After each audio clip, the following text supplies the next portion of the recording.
अस्सलाम वालेकुम दोस्तों, कराची में चिंची रिक्शे पर पाबंदी लगी है। अब इससे बहुत सारे लोग परेशान हैं और बहुत सारे लोग खुश हैं। परेशान वो लोग हैं कि जो कराची में जो मुतवस्सित या मिडिल क्लास के लोग हैं या गरीब हैं जो चिंची रिक्शाओं पर सफ़र करते हैं, अब उनके लिए एक सवारी जो है वो उससे महरूम हो गए। उसकी वजह यह है कि कराची में पब्लिक ट्रांसपोर्ट बराए नाम है। हुकूमत की तरफ से बहुत कम बसें चलती हैं। आलमी इदारे कहते हैं कि यहाँ पे कराची जैसे 3 करोड़ की आबादी वाले शहर को हज़ारों की तादाद में पब्लिक ट्रांसपोर्ट चाहिए, बसें चाहिए, लेकिन यहाँ चंद दर्जन से ज़्यादा मुख्तलिफ रूट्स पे गाड़ियाँ नहीं चलती, जिसकी वजह से इस गैप को चिंची रिक्शा के ज़रिए भरा गया और ये एक बहुत मुनाफा बख्श कारोबार हो गया।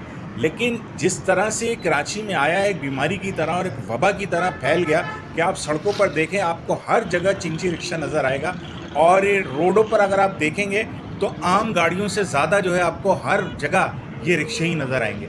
और इन रिक्शों में जो ड्राइवर हैं अमूमन वो गैर मुकामी हैं, ज़्यादातर मुकामी लोग नहीं हैं, क्योंकि दूसरे शहरों से कारोबार और रिस्क की तलाश में इस शहर में आए हैं और उनको ये सबसे आसान रोज़गार मिलता है कि उनको कोई भी ये भाड़े पे रिक्शा उठाते हैं और चलाना शुरू कर देते हैं और अपनी आमदनी का ज़रिया बना लेते हैं। लेकिन कराची में ये जगह जगह जो है हादसात का सबब बन रहे हैं। इतनी बेहंगम और ख़तरनाक ये ड्राइविंग करते हैं कि इनको कोई शऊर और कोई होश नहीं है। और फिर इन्होंने एक अजीब किस्म का कराची में माहौल बनाया हुआ है कि हर जगह ये जो है ना, जब कभी लड़ाई झगड़ा होता है तो ये इकट्ठा हो जाता है। और इनकी बदमाशी की एक वजह यह है कि ज़्यादातर रिक्शे जो हैं बासर अफराद के हैं। कराची में ये एक माफिया की शक्ल इख्तियार कर गए।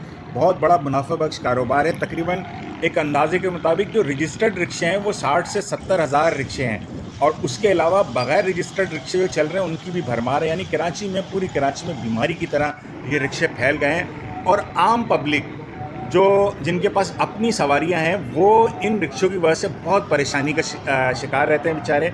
और ये लोग जो है ना, क्योंकि ट्रैफिक हादसात का सबब बन रहे हैं, कहीं भी रोक लेते हैं और फिर अगर इनसे कोई कुछ बात करता है, कोई इनको समझाने की कोशिश करता है तो ये लड़ने के लिए आ जाते हैं। बहरहाल अभी सिंध पुलिस को कराची के हालात पर रहम आया, आवाम के हाल पर रहम आया है। और मैं समझता हूँ कि ज़िंदगी में पहली दफ़ा कोई फ़ैसला जो है ना अवामी मफाद में कुछ सोच समझ के किया गया है और इन चिंची रिक्शों पर पाबंदी लगा दी गई है।